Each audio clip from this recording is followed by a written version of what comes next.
नमस्कार मित्रों, भगवत गीता के पाठ में आपका स्वागत है। आज हम अध्याय 2 गीता का सार का पाठ वाचन करेंगे। आश्चर्यवत् पश्यति कश्चित् एनम् आश्चर्यवत् वदति तथैव च अन्यः आश्चर्यवत् चैनम् अन्यः शृणोति श्रुत्वा अपि एनं वेद न चैव कश्चित्। अर्थात कोई आत्मा को आश्चर्य से देखता है, कोई इसे आश्चर्य की तरह बताता है तथा कोई इसे आश्चर्य की तरह सुनता है, किंतु कोई इसके विषय में सुनकर भी कुछ नहीं समझ पाते। तात्पर्य यह है कि चूंकि गीतोपनिषद उपनिषदों के सिद्धांत पर आधारित है, अतः कठोपनिषद में इस श्लोक का होना कोई आश्चर्यजनक नहीं है। श्रवण्यापि बहुभियो न लभ्य शृण्वन्तोऽपि बह्वो यानं विद्युः आश्चर्यो वक्ता कुशलोऽस्य लब्धा आश्चर्योऽस्य ज्ञाता कुशलानुष्ठितः। विशाल पशु पक्षी, विशाल वट वृक्ष तथा 1 इंच स्थान में लाखों करोड़ों की संख्या में उपस्थित सूक्ष्म कीटाणुओं के भीतर अणु आत्मा की उपस्थिति निश्चित रूप से आश्चर्यजनक है। अल्पज्ञ तथा दुराचारी व्यक्ति अणु आत्मा के स्फुलिंग के चमत्कारों को नहीं समझ पाता, भले ही उसे बड़े से बड़ा ज्ञानी, जिसने विश्व के प्रथम प्राणी ब्रह्म को भी शिक्षा दी हो, क्यों न समझाए। वस्तुओं के स्थूल भौतिक बोध के कारण इस युग के अधिकांश व्यक्ति इसकी कल्पना नहीं कर सकते कि इतना सूक्ष्म कण किस प्रकार इतना विराट तथा इतना लघु बन सकता है। अतः लोग आत्मा को उसकी संरचना या उसके विवरण के आधार पर ही आश्चर्य से देखते हैं। इंद्रिय तृप्ति की बातों में फंसकर लोग भौतिक शक्ति से इस तरह मोहित होते हैं कि उनके पास आत्मज्ञान को समझने का अवसर ही नहीं रहता। यद्यपि यह तथ्य है कि आत्मज्ञान के बिना सारे कार्यों का दुष्परिणाम जीवन संघर्ष में पराजय के रूप में होता है, संभवतः उन्हें इसका कोई अनुमान नहीं होता कि मनुष्य को आत्मा के विषय में चिंतन करना चाहिए और दुखों का हल खोज निकालना चाहिए।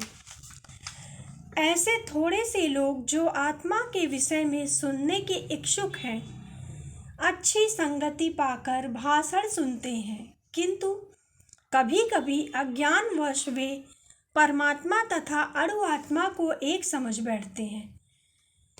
ऐसा व्यक्ति खोज पाना कठिन है जो परमात्मा अणु आत्मा उनके पृथक पृथक कार्यों तथा संबंधों एवं अन्य विस्तारों को सही ढंग से समझ सके। इससे अधिक कठिन है ऐसा व्यक्ति खोज पाना जिसने आत्मा के ज्ञान से पूरा लाभ उठाया हो और जो सभी पक्षों से आत्मा की स्थिति का सही निर्धारण कर सके। किंतु यदि कोई किसी तरह से आत्मा के इस विषय को समझ लेता है तो उसका जीवन सफल हो जाता है। इस आत्मज्ञान को समझने का सरलतम उपाय यह है कि अन्य मतों से विचलित हुए बिना परम प्रमाण भगवान कृष्ण द्वारा कथित भगवत गीता के उपदेशों को ग्रहण कर लिया जाए। किंतु इसके लिए भी इस जन्म में या पिछले जन्मों में प्रचुर तपस्या की आवश्यकता होती है, तभी कृष्ण को श्री भगवान के रूप में स्वीकार किया जा सकता है। पर कृष्ण को इस रूप में जानना शुद्ध भक्तों की अहेतुकी कृपा से ही होता है, अन्य किसी उपाय से नहीं। देहि नित्यं अवध्ययम् देहे सर्वस्व भारत तस्मात् सर्वाणि भूतानि न त्वं शोचितुम् अर्हसि। अर्थात हे भरतवंशी, शरीर में रहने वाले को कभी भी वध नहीं किया जा सकता, अतः तुम्हें किसी भी जीव के लिए शोक करने की आवश्यकता नहीं है। तात्पर्य यह है कि भगवान अविकारी आत्मा विषयक अपना उपदेश समाप्त कर रहे हैं। अमर आत्मा का अनेक प्रकार से वर्णन करते हुए भगवान कृष्ण ने आत्मा को अमर तथा शरीर को नाशवान सिद्ध किया है। अतः क्षत्रिय होने के नाते अर्जुन को इस भय से कि युद्ध में उसके पितामह भीष्म तथा गुरु द्रोण मर जाएंगे, अपने कर्तव्य से भय से कि युद्ध में उसके पितामह भीष्म तथा गुरु द्रोण अपने कर्तव्य से विमुख नहीं होना चाहिए। कृष्ण को प्रमाण मानकर भौतिक देह से भिन्न आत्मा का पृथक अस्तित्व स्वीकार करना ही होगा। यह नहीं कि आत्मा जैसी कोई वस्तु नहीं है या जीवन के लक्षण रसायनों की अंतःक्रिया के फलस्वरूप एक विशेष अवस्था में प्रकट होते हैं। यद्यपि आत्मा अमर है, किंतु इससे हिंसा को प्रोत्साहित नहीं किया जा सकता। फिर भी युद्ध के समय हिंसा का निषेध नहीं किया जाता, क्योंकि तब इसकी आवश्यकता रहती है। ऐसी आवश्यकता को भगवान की आज्ञा के आधार पर उचित ठहराया जाता है, स्वेच्छा से नहीं। स्वधर्मपि च अवेक्ष्य न विकम्पितुम् अर्हसि, धर्म्यात् हि युद्धात् श्रेय अन्यत्र क्षत्रिय न विद्यते। अर्थात क्षत्रिय होने के नाते अपने विशिष्ट धर्म का विचार करते हुए तुम्हें जानना चाहिए कि धर्म के लिए युद्ध करने से बढ़कर तुम्हारे लिए अन्य कोई कार्य नहीं है, अतः तुम्हें संकोच करने की कोई आवश्यकता नहीं है। तात्पर्य यह है कि सामाजिक व्यवस्था के 4 वर्णों में द्वितीय वर्ण उत्तम शासन के लिए है और क्षत्रिय कहलाता है। छत का अर्थ चोट खाया हुआ, जो क्षति से रक्षा करे वह क्षत्रिय कहलाता है। क्षत्रियों को वन में आखेट करने का प्रशिक्षण दिया जाता है। क्षत्रिय जंगल में जाकर शेर को ललकारता है और उससे आमने सामने अपनी तलवार से लड़ता था। शेर की मृत्यु होने पर उसकी राजसी ढंग से अंत्येष्टि की जाती थी। आज भी जयपुर रियासत के क्षत्रिय राजा इस प्रथा का पालन करते हैं। क्षत्रियों को विशेष रूप से ललकारने तथा मारने की शिक्षा दी जाती है, क्योंकि कभी कभी धार्मिक हिंसा अनिवार्य होती है। इसलिए क्षत्रियों को सीधे संन्यासाश्रम ग्रहण करने का विधान नहीं है। राजनीति में अहिंसा कूटनीतिक चाल हो सकती है, किंतु यह कभी भी कारण या सिद्धांत नहीं रही। धार्मिक संहिताओं में उल्लेख मिलता है, आहवेषु मिथुन्यो न जिघांसन्तो महीक्षिता, युद्धमाना परम शक्त्या स्वर्ग यान्त्यपराङ्गं मुखा। यज्ञेषु पशवो ब्रह्मन् हन्यते सन्तद्विजये, संस्कृताः किल मंत्रश्च ते अपि स्वर्गं वाप्नुवन्। अर्थात युद्ध में विरोधी ईर्ष्यालु राजा से संघर्ष करते हुए मरने वाले राजा या क्षत्रिय को मृत्यु के अनंतर वे ही उच्चलोक प्राप्त होते हैं जिनकी प्राप्ति यज्ञाग्नि में मारे गए पशुओं की होती है।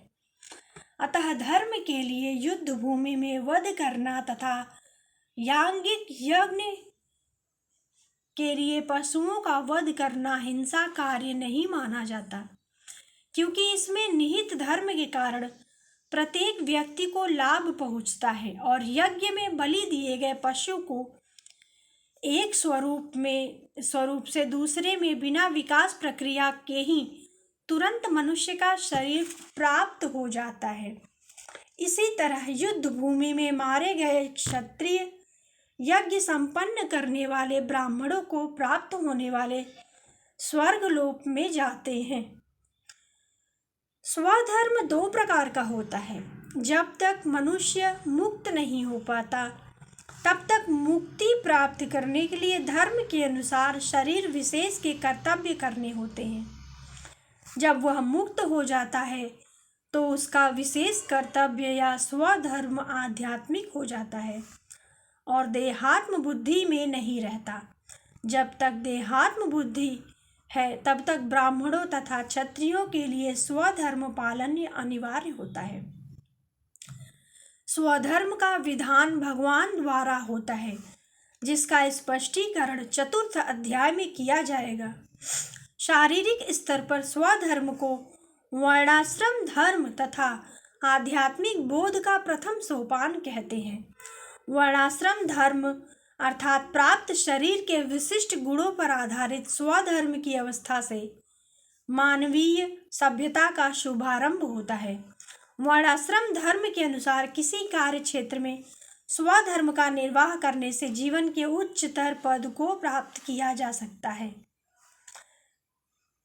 यदृच्छया च उपन्नपत्रं स्वर्गद्वारम् अपावृतं सुखिनः क्षत्रिया पार्थ लभन्ते युद्धम ईदृशम्। अर्थात हे पार्थ, वे क्षत्रिय सुखी है जिन्हें ऐसे युद्ध के अवसर अपने आप प्राप्त होते हैं, जिससे उनके लिए स्वर्गलोक के द्वार खुल जाते हैं। इसे थोड़ा सा अपने शब्दों में समझना चाहेंगे कि श्री कृष्ण अर्जुन को तो युद्ध करने के लिए प्रोत्साहित कर रहे हैं, उन्हें समझा रहे हैं।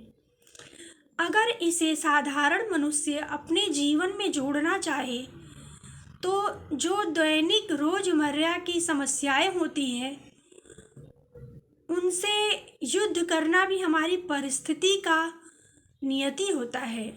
हमें जैसे बहुत से मनुष्य होते हैं जो निराश होकर अपने परिस्थिति से हार मार लेते हैं।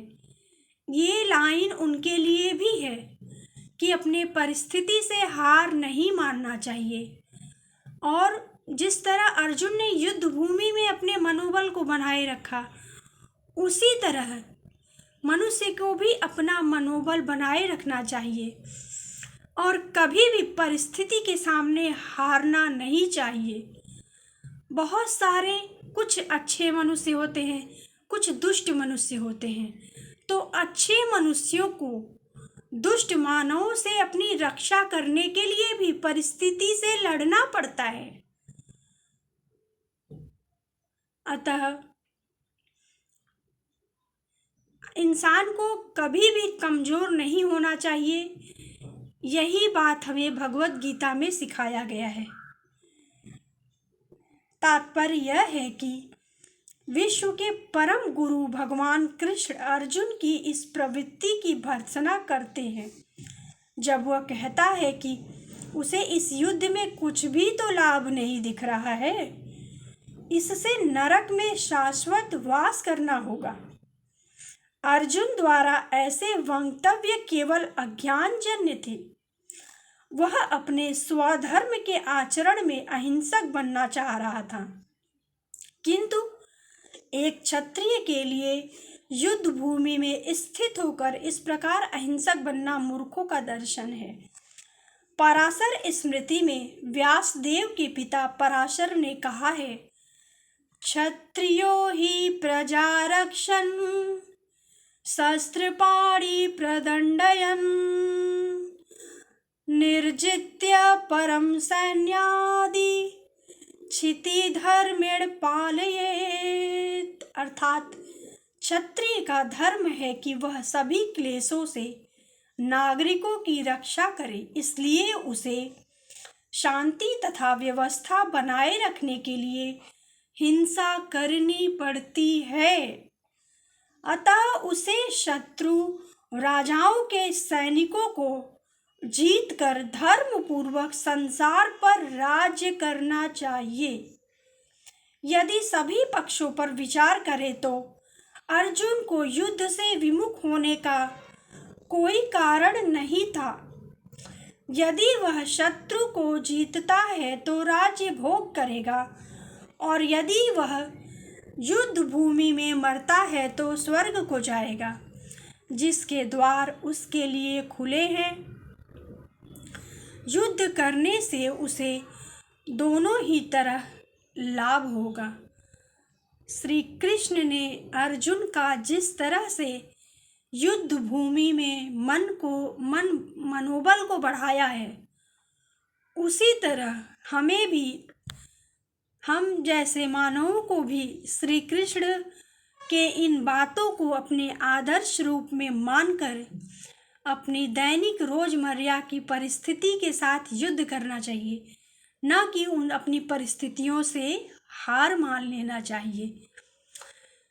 अब यहीं पर हम कथा का समापन करना चाहेंगे, और आज का सुविचार है कि गुस्से में वो मत खो देना जो तुमने शांत रहकर पाया है।